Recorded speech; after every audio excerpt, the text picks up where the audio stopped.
Bueno, seguimos aquí en La Brújula por Radio La Luna y no sé si estoy ya comunicado con Julio Gambina. Buenos días, Julio. Sí, ¿qué tal? ¿Cómo está? ¿Qué Buen tal? día. Bueno, queríamos hablar contigo en este contexto de crisis, de cuarentena, de pandemia, de recesión galopante. Y un poquito, Julio, vamos a ver si damos un pantallazo por distintos temas, pero un poquito queríamos hablar sobre el papel de la banca en estos tiempos. ¿Cómo lo estás viendo? Hay quejas por parte de pequeños y medianos empresarios que no llegan los créditos, hay quejas de parte del sector político que dice que se asignan los recursos y los bancos no están prestos a ofrecer esos créditos. ¿Cómo estás viendo vos esta situación y qué pensás que habría que hacer además de terminar con la vieja ley de la dictadura de entidades financieras, ¿no? Bueno, por ese lado, la Argentina sigue con la ley de entidades financieras de la dictadura militar, una ley aprobada en 1977. Estamos hablando de una dictadura que es No, un no, problema no, en no origen. estamos saliendo bien. Hola, hola, ¿me escuchas bien? Hola, hola, Julio, sí, no, hola, hola, seguramente hola, ¿me escuchas ahora? te escucho. ¿Tenés algún Hola, lugar donde el wifi esté mejor? hola, hola, ¿cómo? Porque no está saliendo bien. ¿Vos tenés un teléfono de línea al que te podamos llamar? Claro, llamen al teléfono de línea, te lo mando por WhatsApp. Bueno, mándamelo por WhatsApp y ya te estamos llamando de nuevo. Así seguimos con Julio Gambina. Julio, habías empezado a hablar Sí, del sí, sí, papel de los bancos, así sí. que Bueno, espero empezamos de cero de nuevo. que se escuche mejor ahora, pero Ahora te decía que perfecto. el pecado original obviamente es la ley de entidades financieras y por lo tanto el régimen financiero que se generó desde 1977 hasta ahora. La lógica de la banca privada en particular es una lógica comercial subordinada a las ganancias y por lo Ujú. tanto antes de cualquier actividad lo que se pone en consideración es el interés de la empresa, el interés del banco como tal. Claro. Fue muy evidente con el tema del pago de las jubilaciones, como no toda la banca paga las jubilaciones. Entonces ahí hay un tema del poder que puede ejercer el Banco Central de la República Argentina sobre todo el sistema financiero.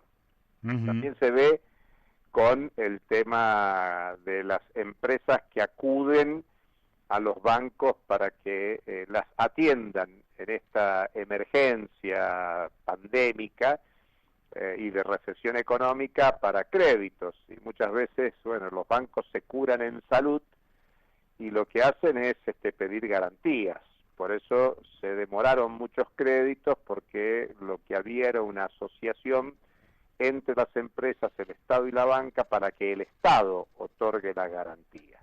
Ujú. Dicho eso, lo que corresponde es rápidamente modificar el régimen financiero y uno podría pasar la de mínima, podría ser volver a algo que ya existió en la Argentina, que es la nacionalización de los depósitos.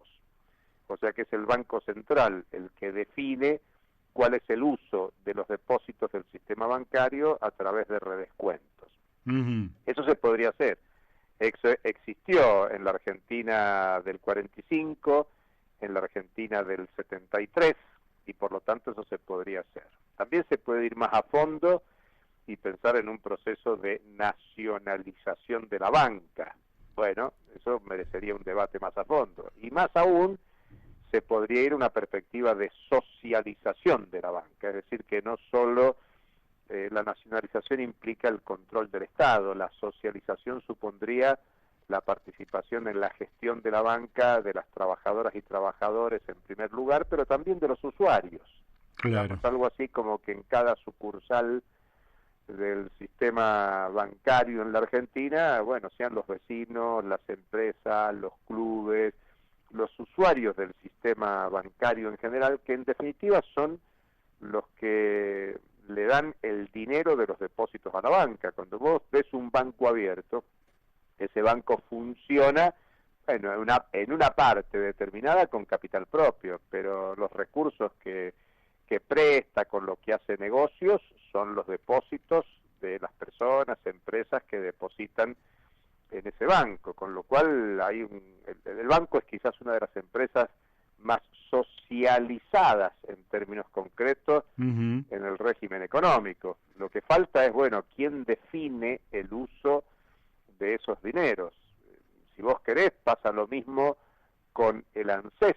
En términos generales, el ANSES está administrado por parte del Estado, pero los recursos del ANSES mayoritariamente son puestos por los trabajadores, trabajadoras en primer lugar, también por las empresas, y por lo tanto esos fondos de seguridad social debieran ser manejados socialmente. Por eso digo, en la banca, si los recursos depositados son de la sociedad, bueno, que la sociedad decida en qué usarlos. Por ejemplo, en los últimos 2 o 3 años se utilizaron para grandes ganancias que otorgaron las LELIQ, por ejemplo, las letras que emitía el Banco Central de la República Argentina. Entonces todos teníamos nuestros depósitos en los bancos, nos pagaban sueldos desde los bancos, pero los bancos con ese dinero, en vez de prestarlo para el desarrollo productivo, por ejemplo,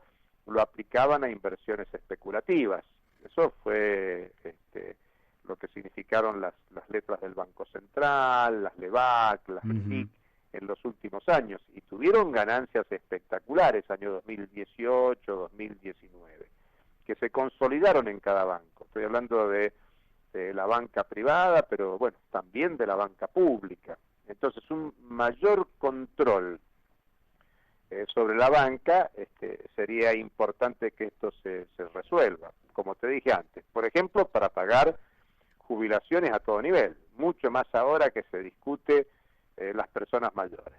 Bueno, si hay que cuidar a las personas mayores, en vez de prohibirles que salgan de su casa, generemos condiciones para que en cada lugar que haya una sucursal bancaria, esa sucursal bancaria genere las condiciones para pago de jubilaciones. En cada territorio del país que haya una sucursal bancaria, se generen las condiciones para préstamos a pequeñas y medianas empresas, para depositar la nómina de salarios, en fin, para hacer efectivas medidas que se toman nacionalmente, y que los bancos, digo, en esta lógica mercantil de privilegiar la ganancia, bueno, no sueltan un peso si no tienen seguridad que se los van a devolver. Por eso insistieron mucho en el tema de las garantías del Estado, porque una empresa que pide un crédito, aunque la tasa parezca barata, bueno, hay muchas empresas que en estas condiciones de recesión va a ser muy difícil su continuidad. Estoy hablando como razona un banco. Sí, sí. Entonces, si hay dificultades de continuidad a futuro, el crédito no me lo van a devolver y ese crédito va a ir a pérdida. Entonces, lo que piden es garantía. Los bancos tradicionalmente, históricamente en el mundo, no solo en la Argentina, prestan a los que tienen. Un banco no le presta a los que no tienen. El banco en general presta al que puede devolver y encima tenga una garantía que demuestre que puede devolver.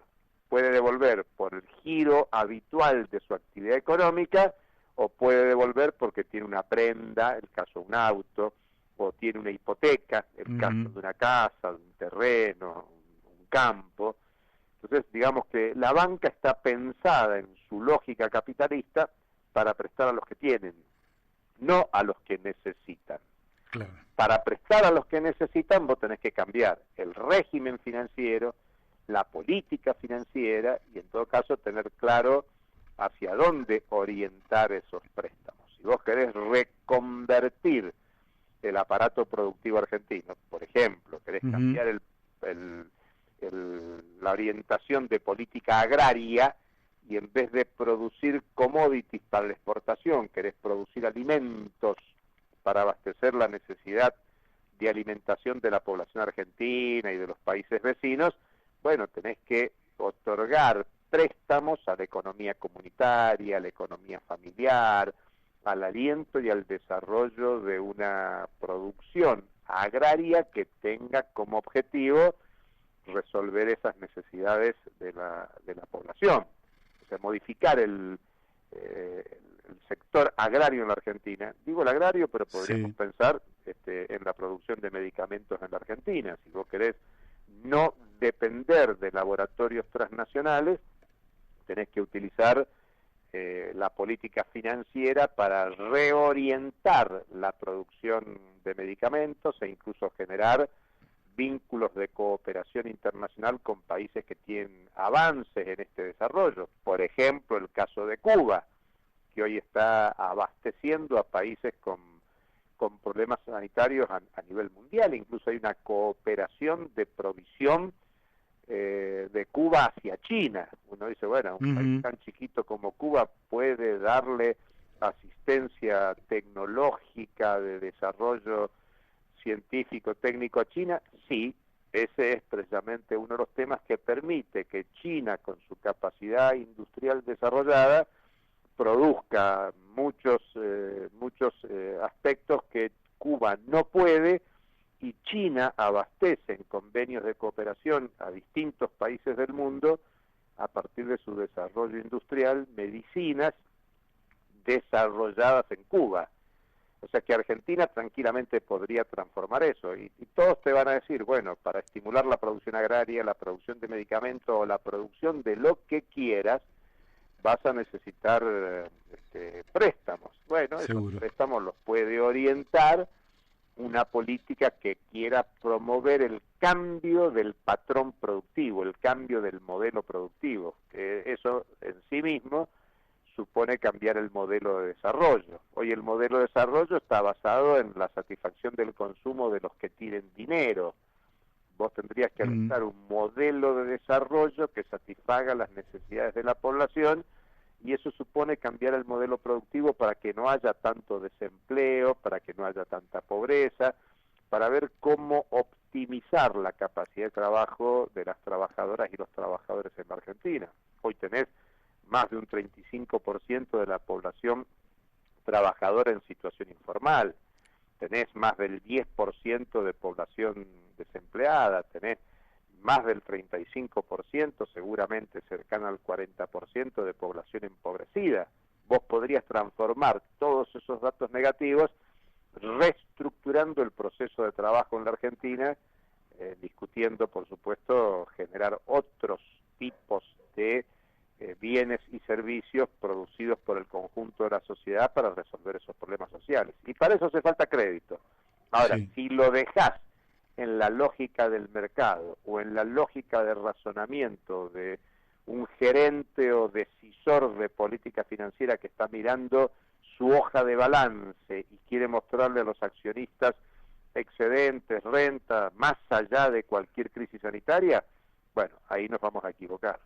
¿A qué atribuís vos que, habiéndose presentado a lo largo de 30 y pico de años de democracia, distintos proyectos para reformar la ley y poder cambiar el sistema financiero, al día de hoy no se haya logrado un consenso en esta dirección? Es una cuestión de poder. Evidentemente la presión pensá que el sistema financiero argentino está estrechamente subordinado y entrelazado al poder financiero mundial, que tiene en su cabeza nada menos que al Fondo Monetario Internacional, al Banco Mundial, a los organismos internacionales, y en los últimos más de 40 años, casi medio siglo, lo que imperó es la libre circulación de capitales.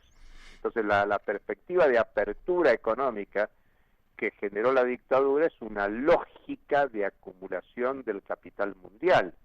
Es lo que se dice que entró en crisis en el año 2007, 2008, 2009 y que explica las políticas proteccionistas de los Trump, del Brexit, de regímenes de derecha que hay crecientemente en Europa, en América Latina, Brasil con Bolsonaro, e incluso en el debate actual a propósito del agravamiento de la crisis por el coronavirus. Muchos dicen, bueno, el futuro del capitalismo mundial va a ser más proteccionista, más nacionalista, más cerrado en los propios países, porque bueno, lo que está entrando en crisis es precisamente aquella mundialización que se generó en el 73-76 para plantar las fechas inaugurales de las políticas neoliberales en Chile, Uruguay, Argentina, en las dictaduras militares del Cono Sur, que después mundializaron Thatcher en Inglaterra y Reagan en Estados Unidos. Bueno, esa mundialización entró en crisis en la recesión mundial del 2009 y el capitalismo está buscando cómo acomodarse a su nuevo tiempo. Quizás en estos tiempos donde vuelven a plantearse algunas lógicas nacionalistas, algunas lógicas de protección de las economías nacionales, quizás la Argentina tenga que discutir esta forma de inserción subordinada en la economía mundial de los últimos años que la llevó al desastre de este préstamo con 44.000 millones de dólares desembolsados por el Fondo Monetario Internacional. A lo mejor Argentina hoy tendría que empezar diciendo, desconocemos ese acuerdo, porque ese acuerdo solo sirvió para profundizar la fuga de capitales, para profundizar el proceso de especulación. Así es. ¿Y cómo estás viendo vos el tema, la oferta que ha hecho Martín Guzmán por el tema de la deuda? Lógicamente, deuda que sigue sin ser investigada, auditada. Ese es el primer tema a destacar, pero aún así estamos hablando del 20% del total de la deuda. Claro. La deuda dolarizada, digamos, la deuda en moneda externa de legislación extranjera, son 66.500 millones de dólares. El punto más importante es que plantea 3 años de gracia, y eso, bueno, eso está bien porque libera recursos por los próximos 3 años, pero ¿con qué plan económico durante estos 3 años se va a acumular dinero para qué? Para volver a intentar pagar lo que es imposible pagar. Creo que tiene un poco de tirar la pelota para adelante, porque al mismo tiempo no está claro todo lo que hablamos antes, cuáles son las reformas estructurales que se van a generar para que la Argentina termine con la pobreza, con el desempleo, con la precariedad, con la flexibilidad laboral, con la situación irregular en el empleo, con la irregularidad de la economía de más entre un 35 y un 40% de la economía que funciona de manera irregular y que cada tanto eso aparece como un tema. Los bancos al mismo los inversores al mismo tiempo, los especuladores, los bonistas, no ven con buen agrado esto, pues dicen, bueno, por 3 años no nos van a pagar nada, no nos van a pagar intereses, encima hay una quita fenomenal de intereses, no es tan importante la de capital, pero recién en el 2023 vamos a empezar a cobrar, entonces como hay 20 días para la negociación de esa propuesta, que hoy se ha inscrito en el plano global, mundial, seguramente los inversores van a protestar para que, bueno, el plazo de gracia no sea de 3 años, sea menor, van a protestar para que la tasa de interés no sea progresiva del 0,5 al 4,7% que va desde el 2023 al 2047, porque lo que se canjean son 21 títulos por 10 títulos y en vez de vencer hasta el 2117 con aquel préstamo de 100 años de Macri, lo que se plantea son 10 títulos en dólares y en euros que vencen en el 2047, vencimientos en el 2030, 2036, 39, 43, 47, digamos, se achica el plazo de vencimiento de esos títulos y la tasa de interés empieza siendo del 0,5% y es creciente a partir del 2025 y así sucesivamente, con pagos de capital que se hacen en 5 cuotas, en 6 cuotas, en 14 cuotas, hasta en 20 cuotas para los que vencen en el 2047. La pregunta es: ¿de dónde va a salir esa plata? Ese dinero. La apuesta del gobierno es que si se acepta, bueno, hay 3 años de gracia y dentro de 3 años volvemos a discutir y dentro de 3 años, si la situación se normaliza, la Argentina puede volver al sistema de crédito, entonces tomar créditos para pagar créditos, lo cual es una rueda de hipoteca que la Argentina tiene que salir. Por eso lo que vos decías al principio, investigar. Pero mientras investigás se suspende, y se suspende no por 3 años, se suspende hasta que definas lo que podés pagar y en las condiciones que podés pagar. Así es. Hay ejemplos en el mundo de esta situación, pero claro, para hacer esos ejemplos hay que tener poder. Por ejemplo, Cuba durante muchos años tuvo una deuda pendiente con Rusia, que Rusia la reclamaba después de la ruptura de la Unión Soviética. Bueno, hace un par de años negoció y el acuerdo fue una quita del 90% de la deuda. Y sobre el 10% que había que pagar se hizo un acuerdo asociado a inversiones. Claro. Lo cual, claro, lo que pasa es que Cuba, bueno, es un país pequeño, pero con mucha fuerza soberana, con mucha decisión e intervención política en el plano mundial. Y Argentina, si plantea suspensión de pagos, tiene que saber que va a tener consecuencias, en primer lugar de tipo política. Yo recién mencioné a Cuba, y Cuba tiene medio siglo de bloqueo por parte de Estados Unidos. Bueno, hay que bancarse sanciones unilaterales de Estados Unidos o de Europa. Digamos, es una decisión política que no es sencilla, pero si vos querés afirmar un criterio soberano, tenés que tomar esa posición. Entonces vos me decís, ¿por qué no se ha cambiado? Porque el poder de la banca y del sistema financiero transnacional es muy fuerte y no ha habido gobiernos en la Argentina que hayan hecho un trabajo social, político, propagandístico, ideológico para generar condiciones en la población de una confrontación con el sistema financiero mundial y una reestructuración de las finanzas en la Argentina para que promuevan una política nacional de desarrollo alternativo. Clarísimo. Te hago la última pregunta, Julio, que tiene que ver con esta cuarentena. Sí. En fin, yo personalmente creo que somos todos conscientes de que es transversal, podríamos decir, o vertical, si vos querés, la demanda de ir saliendo de la cuarentena que se está rompiendo en el Gran Buenos Aires. Soy testigo presencial de eso, recorriendo zonas donde los comercios que estaban cerrados empiezan a abrirse porque no aguantaban más. ¿Cómo estás viendo vos la posibilidad de salir ordenadamente de la cuarentena en el marco más democrático posible? ¿Cómo lo estás viendo? Mira, la forma de salir es cambiando el mecanismo de funcionamiento de la propia cuarentena. En la última conferencia de prensa del presidente, cuando se habló de la extensión del aislamiento obligatorio, se habló de cuarentenas comunitarias. Y entonces hay que ir a eso, hay que ir a participación de la sociedad. No es tanto y necesario que el control lo tengan las fuerzas de seguridad, las fuerzas armadas, ni la policía, ni gendarmería, ni el ejército.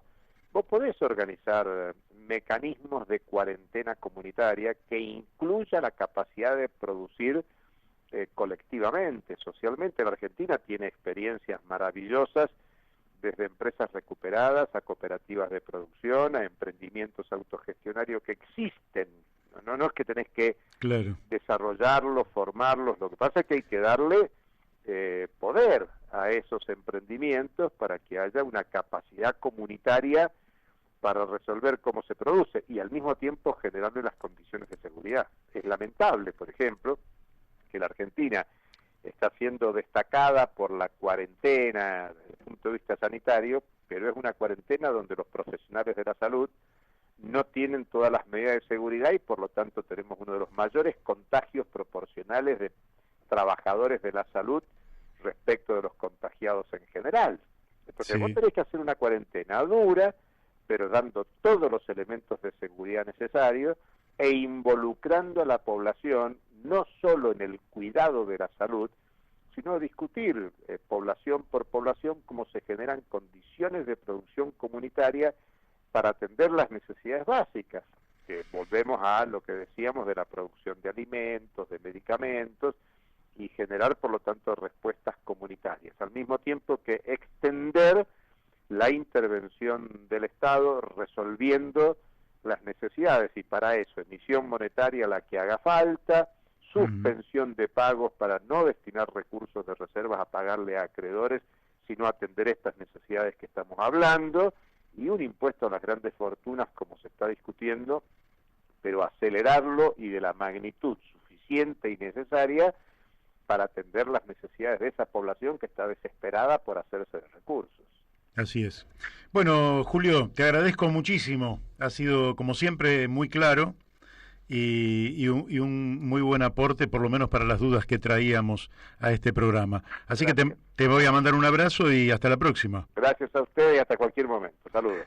Gracias. Bueno, hemos hablado con el economista Julio Gambina, ustedes vieron, una enorme solidez conceptual, y lo que indica que la Argentina efectivamente tiene capacidades con las cuales afrontar los desafíos de un futuro distinto, pero bueno, vamos llevándolo como podemos, y como podemos no nos está yendo del todo bien.